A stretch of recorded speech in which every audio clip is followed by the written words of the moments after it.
So, welcome to today's show, everyone, and thank you for tuning in. Today, we are excited to be talking with Scott Simons, who is an ecopreneur, wellness coach, yoga meditation teacher, and speaker. Since 2002, Scott's mission has been to inspire a daily wellness practice. And to fulfill his mission, he created 6 social businesses that focus on serving the greater good and making a difference in the world. So, welcome to the show, Scott. It's great to have you here. Thank you so much for inviting me. I'm thrilled to be here.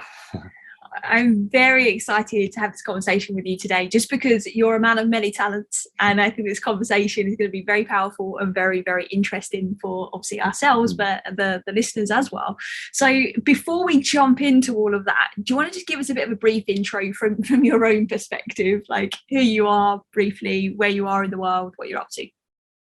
Yeah, I'll jump on the ecopreneur because some people wonder what that is. And it's a book that I read about 10 years ago called Ecopreneuring. And the 4 Ps, we know the 4 Ps in marketing there. 4 Ps are people, purpose, planet, and profit. And I always jump in and say right from the get-go that I love profit. Like, I'm definitely in business for that. However, not at the expense of people, purpose, planet. I think we've destroyed the planet more in the last 30 or 40 years, I think, in the name of kind of unconscious profit than in the last 3 million years. So we need to really shift that. So in the spirit of being an ecopreneur, in 2004, I started a community center. That's where I got into the practices of more breath-based with yoga and meditation. I was more into sort of sports and martial arts before that. And then in 2006, we received a $250,000 grant from the government to start a school for an alternative school for Black youth aged 18 to 40 about. And we helped them with education, employability, and entrepreneurship. So especially with racism or coming out of prison or prostitution or drug dealing, or just simply, not resonating with the system, let's say. And then in 2006, I started Organic, which is a corporate wellness company. And that I've been doing for the past 15 years. We're like a wellness concierge for companies. So a one-stop wellness shop where even before this pandemic, I was saying there's a pandemic in the workplace of stress and anxiety and fear and obesity and just the sitting disease. So we help employees get healthier while they're at work. And then other projects, I started a company called Be Human Club. That's why I have the Be Human t-shirt on. It's conscious wear, eco-responsible conscious wear. I started Organic Experiences. This was before the pandemic, 300, 400, 500 people in beautiful spaces, especially unused churches here in Montreal. And we do yoga and meditation and practicing. So I've been pretty focused as a health servant for the past, let's say, 20 years, and I've been doing my best to contribute, to being part of the solution. Hey, it sounds like you're definitely being part of the solution, 100%. Starting to create six businesses that all have that impact that the world is looking for at the moment. So how do you keep 6 businesses running while doing obviously everything else that you do? It's not as if I'm not like killing it in all the businesses. They're kind of each side projects that I guess I'm in. I don't know if I'm ADHD, but I can get bored very quickly. And how I do it, the main focus is organic, and then I have other business partners helping with the other projects. And I guess it's a real interdependence. And I used to work maybe 7 days a week, but it was sort of a flow between my practice and work. So, but I guess the main reason how I keep them connected is really my daily practice that keeps me focused and the energy to be able to keep these companies working. Awesome. I'm so interested to kind of find out a bit how you got to this point, like how you got to the point where you decided that you want to be very more eco-focused and focusing on obviously the bigger issues and starting these side projects, these companies to help people. So what's your backstory coming up to this point? Like what made you into this person you are today? Yeah, there was a real shift. So I was born in a business family, so definitely profit driven. I'm 6th generation of a very well-known business here. So I saw sort of what profit could do in a sense, and I wasn't very inspired by that business model. And then I got into sports as well too, and thrived in sports. And then another thing I started to thrive in when I was in high school was partying. So I got into drugs and alcohol and started to abuse that a bit more. And there was family stuff going on. So I was trying to find, I guess, a way to get away from all that with the drugs and alcohol. And then at age 19, I ended up in a treatment center or a drug rehab for 3 months in the woods, where I really experienced the wonderful space or inner space of health and wellness that I'd never felt before. Yes, I was off the drugs, but also we were in nature, no electricity, 20 other kids. We were fishing in the morning and really connected to Mother Nature, which I'd never experienced before. And coming out of that experience, that's where I knew what my mission was, to inspire health. I didn't have the words that I have now, but I wanted to give people an experience or an opportunity to feel what I had felt in that experience.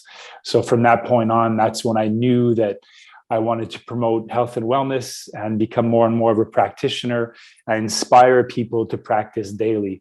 And since then, that's been my mission, to inspire a daily practice, because, you know, health and wellness is kind of like an inner fire. And if you keep on adding logs every single day, it becomes such a big sort of bonfire that even if you have bad days or stress or anxiety or fear or doubt, that fire is still strong enough to keep you in your resonance, in your coherence, in your posture, and be able to show up if possible every day. So I'd say it was unhealth and tasting unhealth and the dissonance of the drugs and alcohol and the partying that really got me into the flow of health and wellness. I feel health and wellness is really the best drug I've ever taken, and I'm highly addicted to it now. But it's a positive addiction that can lead to independence and not dependence. So that was the real shift. And also, I met my mentor at the drug rehab, Steve Sims, who completely, like, I failed my way through schooling. And it's not as if I had a family that was disciplined or super health driven, but this man shifted my life into plant-based eating, meditation, emotional literacy, awareness education, what's the ego, what's the spirit, and really going deep into self-knowledge. And I've been on that path for the past 25 years now. Amazing. Listen, I really, as much as I don't love that you've had to go through, you know, those harder times, it's so powerful what it is you're now doing with that experience and how you managed to have that shift.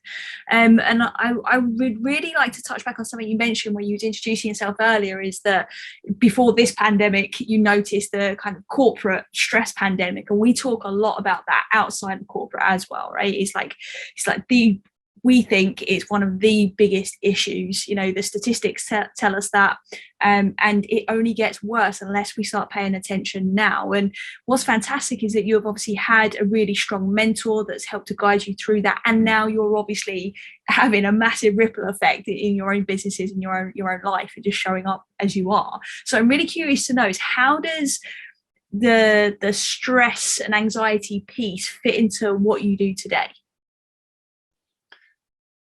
I mean, just personally, from that experience of the drug rehab in the past 25 years, stress and anxiety and depression and mental health was my biggest challenge. You know, I'm like 6'2.5", 200 pounds. Physically, you wouldn't know that that's my challenge, but you can't take an X-ray of the mind, unfortunately. So that's been my personal challenge.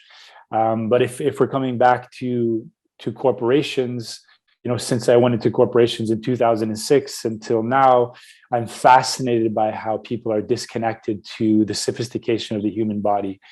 You know, whether it's just the daily practice or conscious breathing or movement. And it's because of this stress and anxiety pandemic that's just disconnecting them from their potential. And health and wellness is just not part of the system, especially capitalistic system, the human, the planet. Our purpose is not in the equation, and you can see it. And the second I walked into a company in 2006, actually I was coming back from Thailand, and I was training and doing some Muay Thai boxing in Chiang Mai. And I came back and I got this opportunity to go to Radio Canada, which is our radio here in Canada. I mean, that's pretty easy to figure out with Radio Canada. But so there are about 3,000 people in that business. And I gave health breaks, 15-minute health breaks based on the Muay Thai warm-up that I did. And the first 15-minute health break that I saw, I realized first how people were disconnected from the body. I was doing very, very basic movement. They couldn't do it. And if I was just moving my hands or the spine, you could see there was pain. I'm like, what? I'd never been in a business before like this. This is, 15, 20 years ago. And also after I had this standing ovation as if I was the god of health. I'm like, wow, we've done 15 minutes of very basic movement and health. So I said, wow, I saw the business opportunity, but I really saw the impact that we needed to bring health and wellness. Because if you're into the workplace, if you're working 40 to 60 hours out of the 168 hours in a week, and you're not investing 1 minute in your health, of course, there's going to be an pandemic of stress and anxiety. And even with COVID, the source really is unhealthy lifestyles.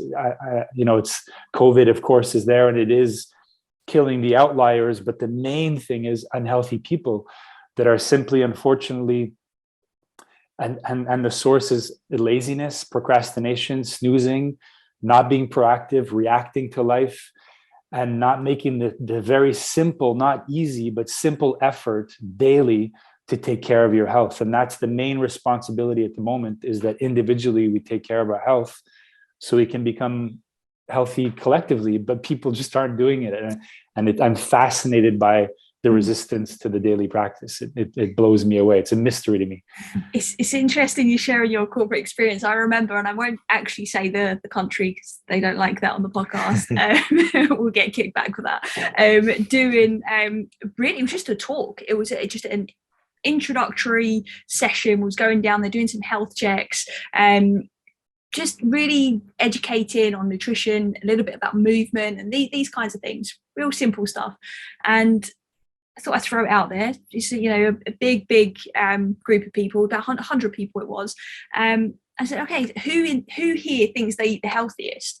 And it was the COO puts his hand up, like all confident, and everybody's like pointing at him. It's got to be him. It's got to be him. I'm like, amazing. This is going to be a good conversation. It's going to be a great example, I thought, for everybody. And I said, so tell me your diet.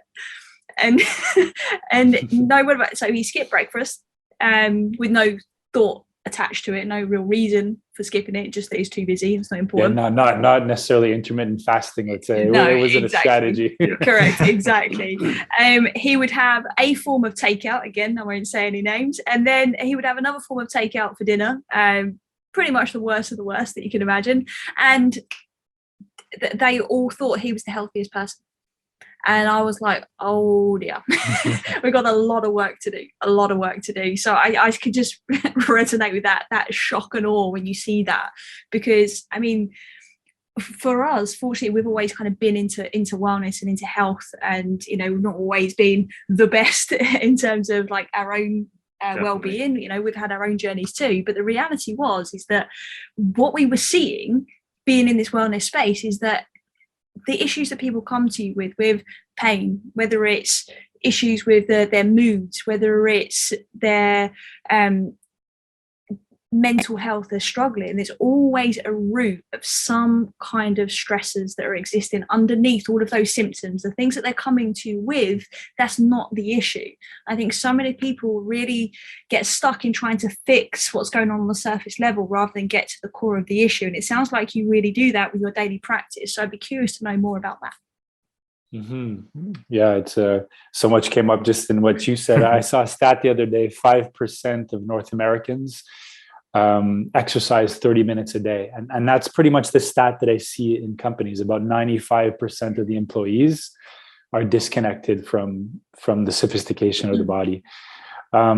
So my daily practice goes anywhere from very rarely, let's say a 5-minute hard coherence practice, which is a breath practice, and I'm sure you're aware of, to 2 to 3 hours a day. And normally it's about an hour to 2 hours. I like to get up early. Today was a bit earlier than normal. I got up at 4:44. 22 is my favorite number. So I like 44s and 66s and stuff like that. So I got it 444. Normally I'll get up and I'll do something like the neti pot or the tongue scraper just to cleanse the body. And then I'll get into a sitting practice I often start with some pranayama, very light breathing techniques, and then a 30 to 45 minute meditation. And then I love to jump into body work, get on the spin bike and get a sweat going. I think sweating in the morning is the best coffee. And then some body work, chin-ups, dips, push-ups, and then some stretching, maybe some yoga, and then a cold shower. At the moment, it's professional cold shower season in Montreal. It's very cold. So, and that by 8 o'clock, I'm ahead of, and it's not to be ahead of, but I feel like I'm ahead of 99.9% of the population. It's like, bring it on. Let's go. Let's do this. So that's normally, and the main reason why I do that, the side effect is the physical and the energy, but the main effect is to tame that voice inside of me that has brought me into darkness, has brought me into depressive episodes, into burnout, and that voice, that reptilian brain that is often in stress, anxiety, fight, flight, freeze, life or death situation, judging often myself, chronic doubt, and all the heaviness that I've been through over the last 25 years. It hasn't been, since drug rehab, okay, everything was okay. It took me 10 years to get really clean and, to finally gain a bit of mastery over my psyche, over my soul, over my focus. And it's still a daily practice. It's, I'm definitely not there, and I don't think we ever get there. I don't know where there is, but, it's definitely a journey. And, it is getting better and better in the past years. Yeah. And that's the key. It is the journey. You've got to enjoy the process, not the end goal of doing these habits because you want to achieve something in a year's time. It's about, there is no end to it. Is everything you're doing is potentially helping to increase every area of your wellness. We're a big advocate of daily practices. What's what we teach to our clients as well. Obviously, everyone responds differently and has their own different practices and routines, whatever works for them. But it's important, I think, for people to realize that whatever they want in life, whether that's from a business perspective, financial, relationship, if they work on that self-care, especially first thing in the morning, and they do those things that are going to help them mentally, physically, emotionally, and energetically to become more aligned and more connected with themselves, everything else flows much easier. Everything else becomes more aligned and much easier to achieve. I'm not saying there's not going to be challenges, because there's always going to be challenges, but those practices help to put you in the right state of mind, in the right emotional state, the right physical state to handle those challenges more effectively. And those people who go, I don't have time for all that in the morning. I've got to get to work. I've got so much to do. But if you focus on that self-care, you'll be more productive in a shorter space of time, because again, you're lowering those stress levels. You're lowering those anxiety levels. You're in a more resourceful state to think clearly, to be more creative, to be able to do more in a shorter space of time and be more productive. So you don't need to work 16 hours to achieve what you can in 6 hours, if that makes sense. Exactly. And I think when people can connect those dots, it becomes like, okay, that makes sense. But the problem is most people are in that rush, stress, that there is no clear thing, that they're in the chaos. They're not looking at it from the outside, looking in, thinking, actually, there's a better way to do this. So I'd be interested to kind of know from your perspective and like the people that you help, how do you help kind of people go from that mentality and that state of stress and anxiety to being able to see the other side and see that there is a better way? How do you help people do that? Yeah, it's really what you're saying. How I see it is that the difference between reaction and response, which I'm sure you guys talk about, but so, and it's really brain management. And in my mind, breath management is brain management. Breath management is nervous system management. How all the systems in your body communicate is through the breath. It's like the intercom to all the systems, or the remote control, if you want, for your health and wellness, is breath management. So, and also the connection between the reptilian brain and the neocortex, the executive functioning. So going from that 100 million-year-old brain to the executive, much more discipline, focus, emotional literacy, and control, let's say, and creativity. All that comes from that executive functioning. And one conscious breath out of the 20,000 we take per day will reconnect you to that. So as why the daily practice, why in the morning?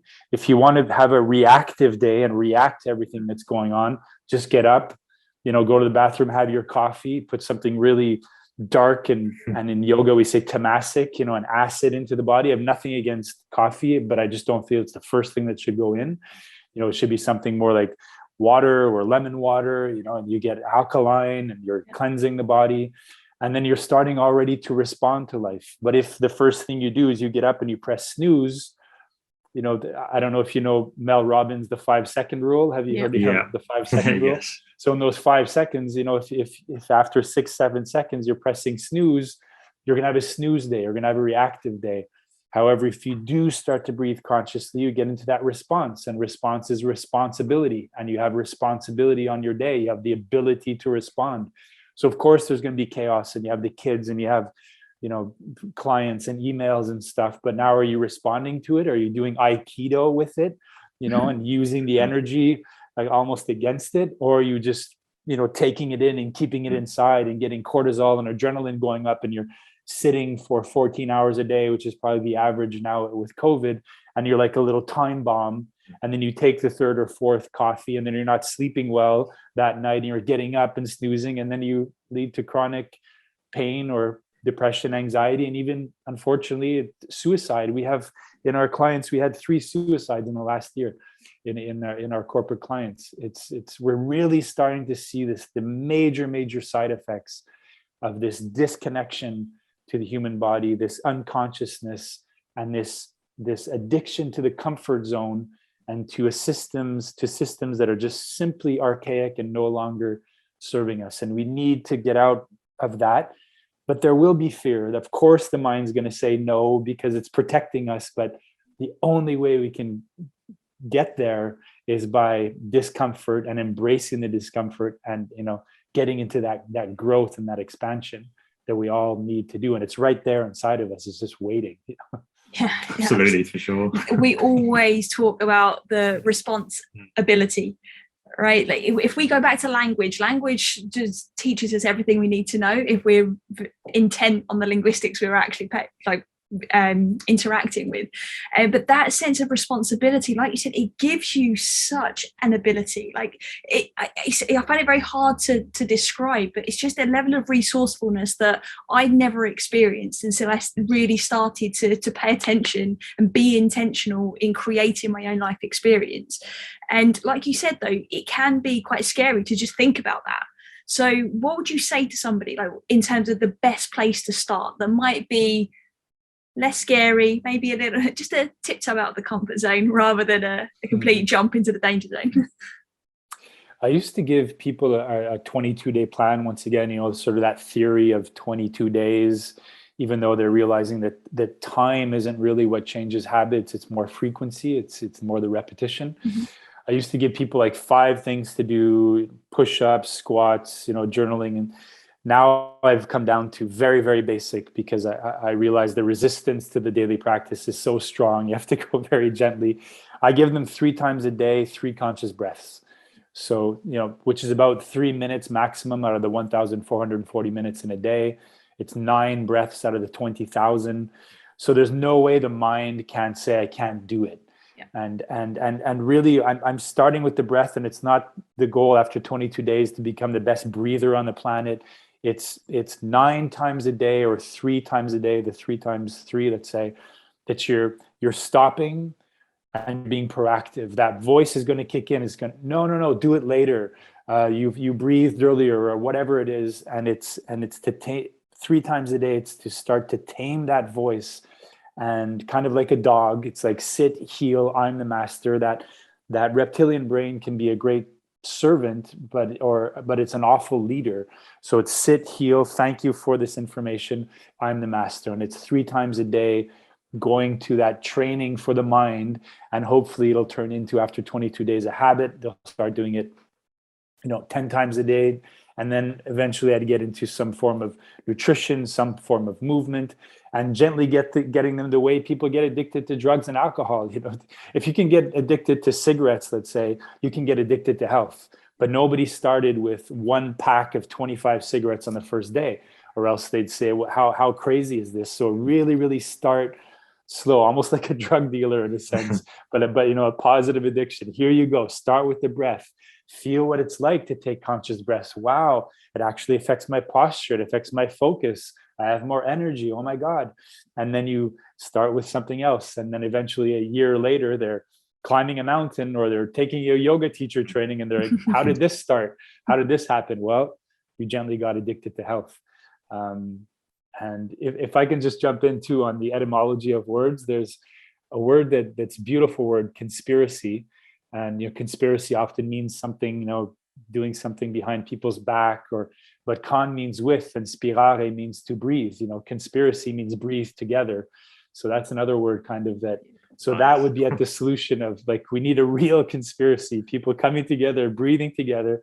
And instead of leading our systems from this reptilian fear-based, actually doing it from a human base and a responsive place. So yeah, sorry, I'm getting a bit passionate here about etymology. That was great. Never apologize for that. What do you think the world would look like if it was a lot more human-centered, a lot more heart-centered?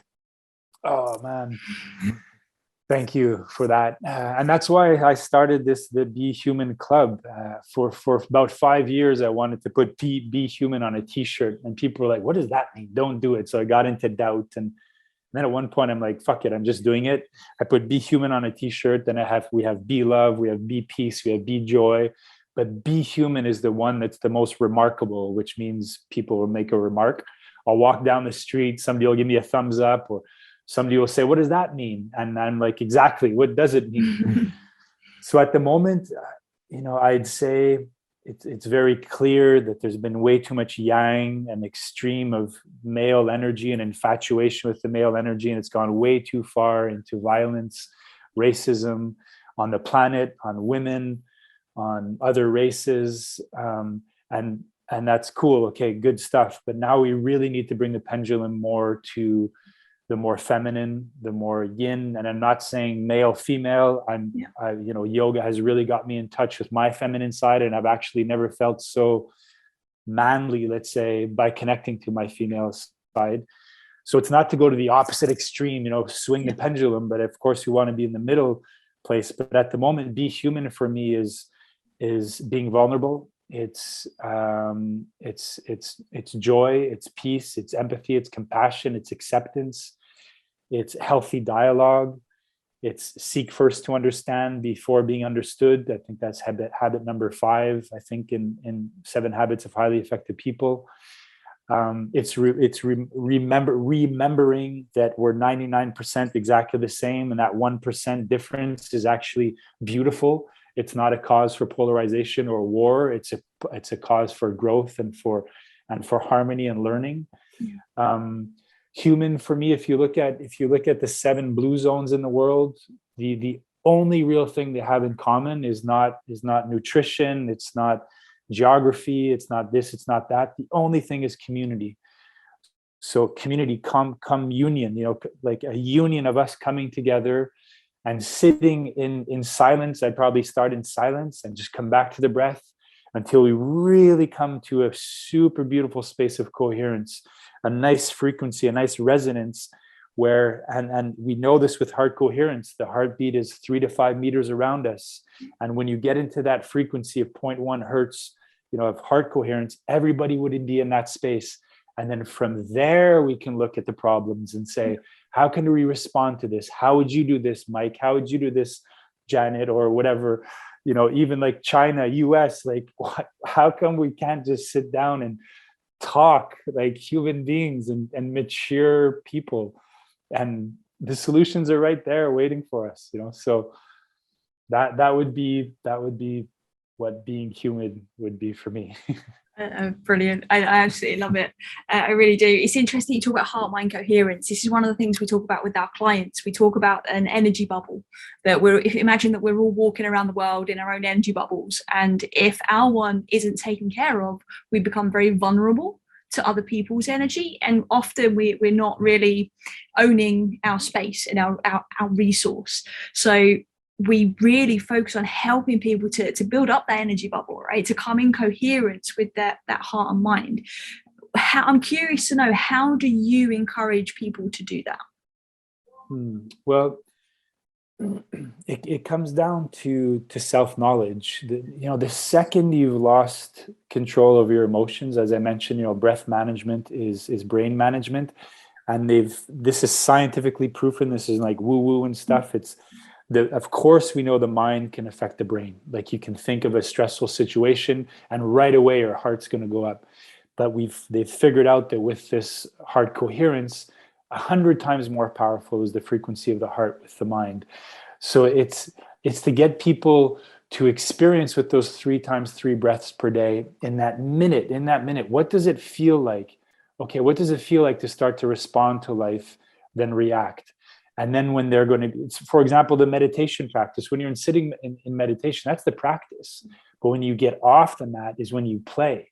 And when I'm sitting in meditation and I see a thought come up, oh my God, I forgot to send this transfer to a teacher or whatever, I can feel the heart beating. And then that's this, I'm increasing the self-knowledge, I'm increasing the self-awareness.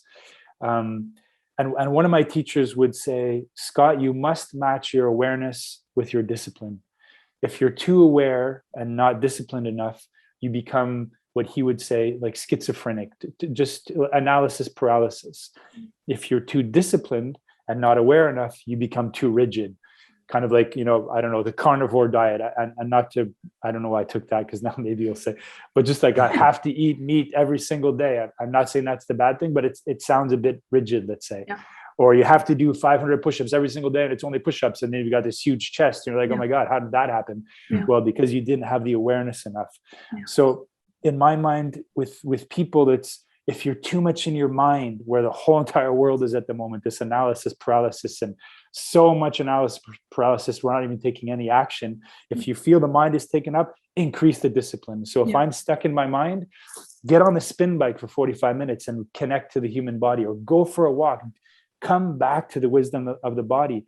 If you feel that you're getting injured or there's too much going on increase the awareness, talk to somebody, read another book or something. So anything that can keep that match between the awareness and the action is probably where I'd keep people, so they can get back to that self-knowledge and know exactly what they need to do at that point. What a wonderful polarity. I've never really thought about it like that. I think that's really, really powerful. That's going to be in my next meditation. I know for sure. And journal session.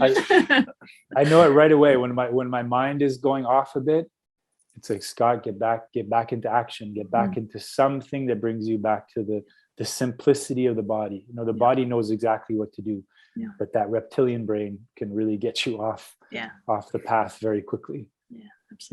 Absolutely, definitely. And I love it how you talk about that breath connection and how that helps you get into that state, and the more conscious you're breathing, the easier it is to bring that connection back when your mind starts to wander or distractions start to happen.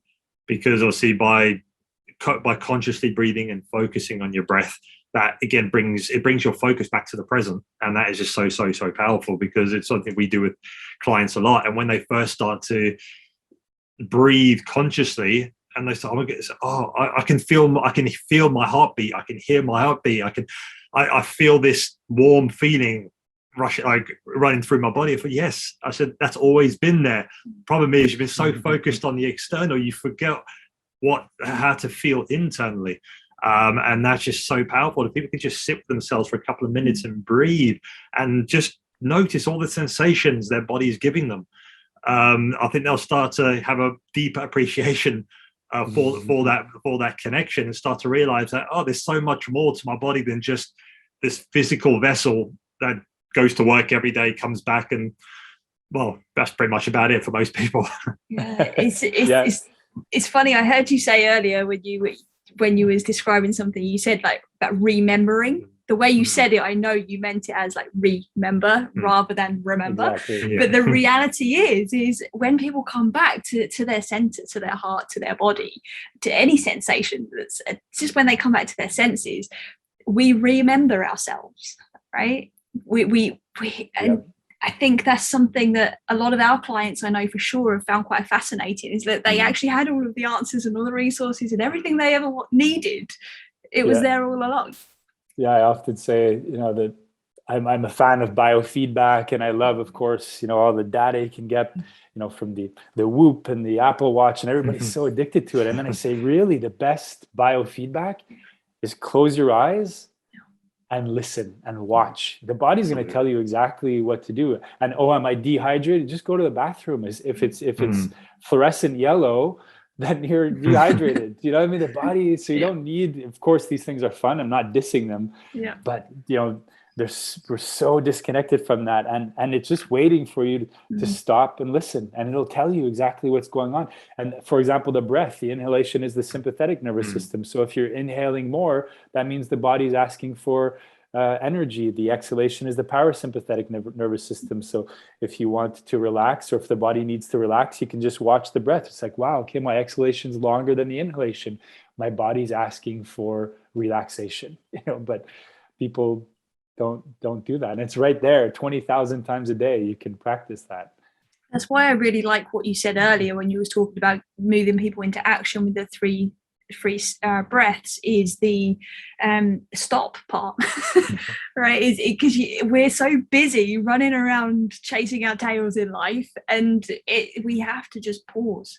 When we can pause, only then do we open the door to be able to access those feelings and that experience. Because it's impossible, and scientifically proven once again, to heal, to regenerate, to recharge, to reconstruct the body when you're stressed. It's impossible to do. Yeah. So that's stopping in that 1 minute, kind of like our phone at 2:30 in the afternoon when it's down to 22%, we kind of panic. It's like, where's the charger? The same thing for the if you get up at 6 in the morning, you have kids or whatever it is, by 3, imagine what percentage you're at. If you stop for a minute or 5 minutes, just in silence, close the eyes, it's like the Tesla recharger for the body. You just stop. You have nothing to do. You can just witness it, because normally the body only recharges when it's in deep, deep, deep sleep, because finally the mind is shut up. It's like, thank you for shutting up, mind. I can finally do what I really do. But you can hack the brain into that during the day, and it takes 1 to 5. It doesn't take 20 minutes. The body is ready to recharge. It's waiting. It's like, please stop, so I can recharge and give you more energy. But you have to stop. That's the first step.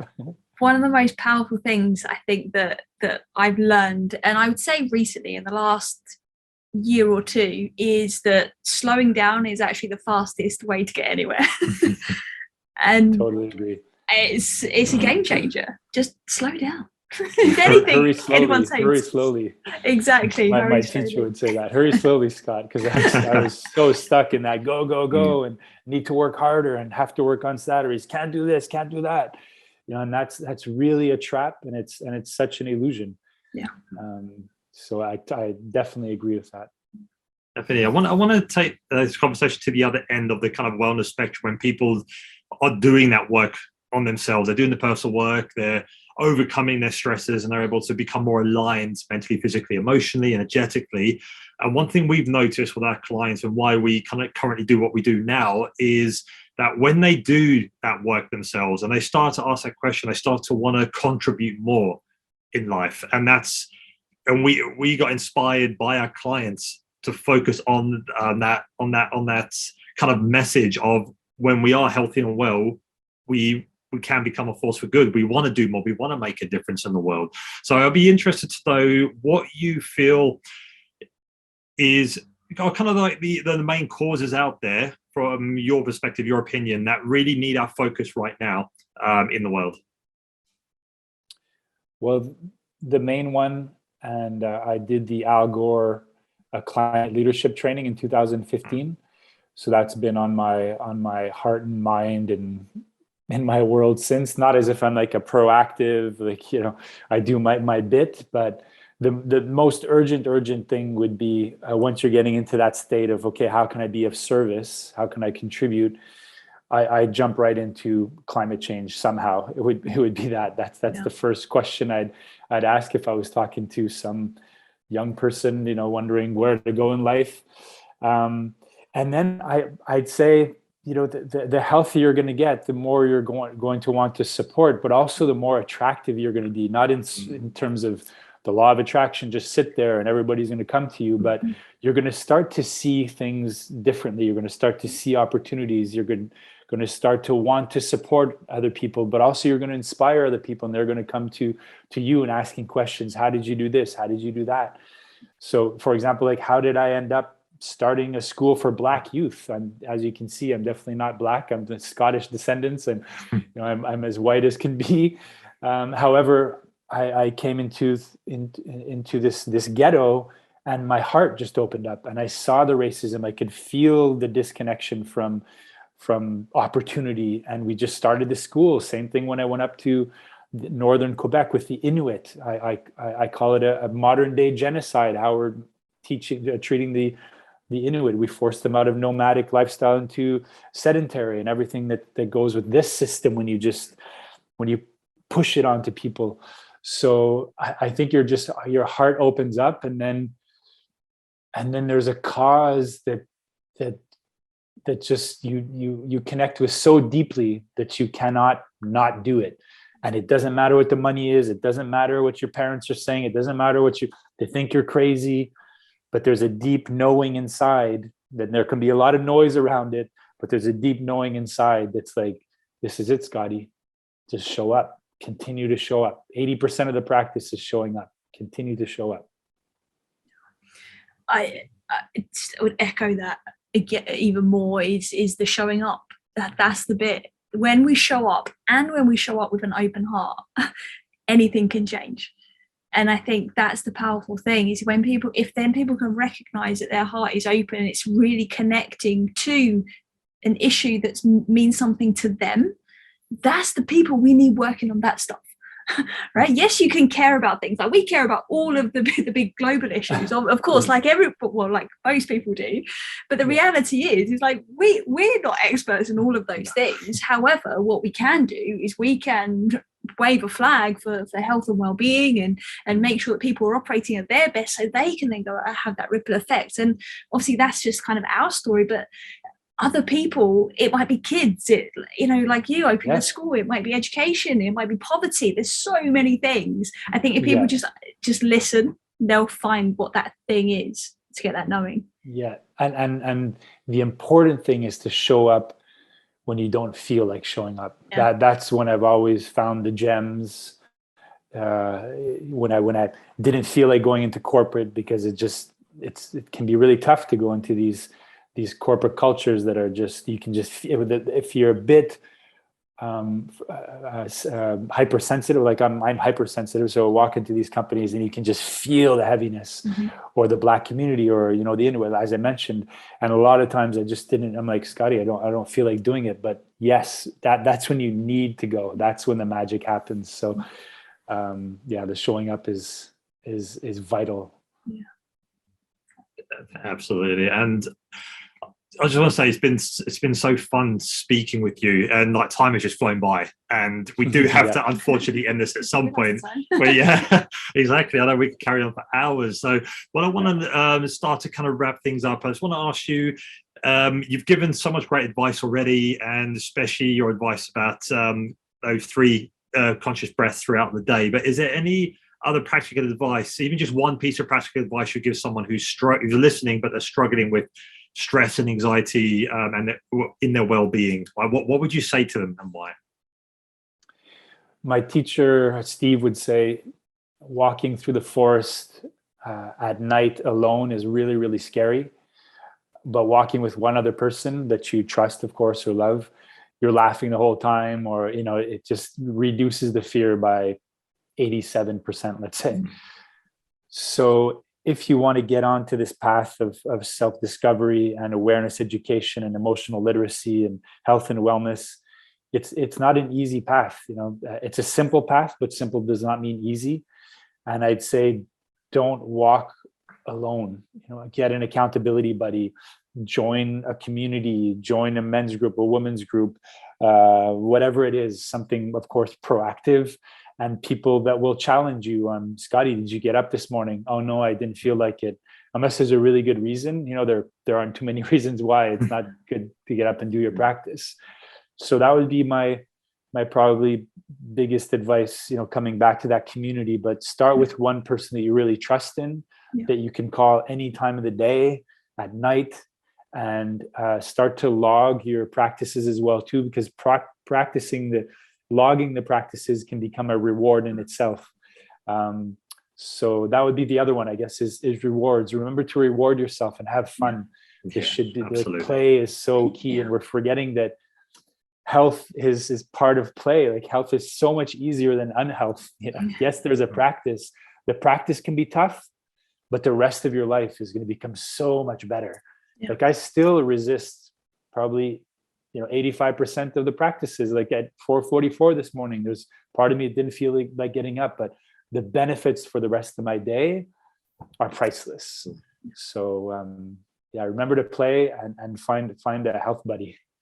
Nice. I love that. I love it so much. So listen, is there anything else, Scott, that you would like to add to this conversation before our listeners can find out where to find you? Just remember to be human. I guess my last one is a question that's helped me out in the last little while is, what would love do? Like, if you're in a situation that's difficult, or confrontation, there's conflict, or even with yourself, like, what would love do?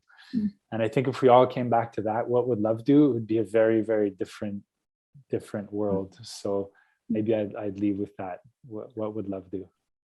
Amazing. I Excellent. love that Thank so you for sharing much. that. We've just added that, funnily enough, or something similar to one of our weekly update things that we get some of our accountability clients to do, which is when they're reflecting on the past week and they're setting up for the following week, is to ask, what could you have loved more on this week?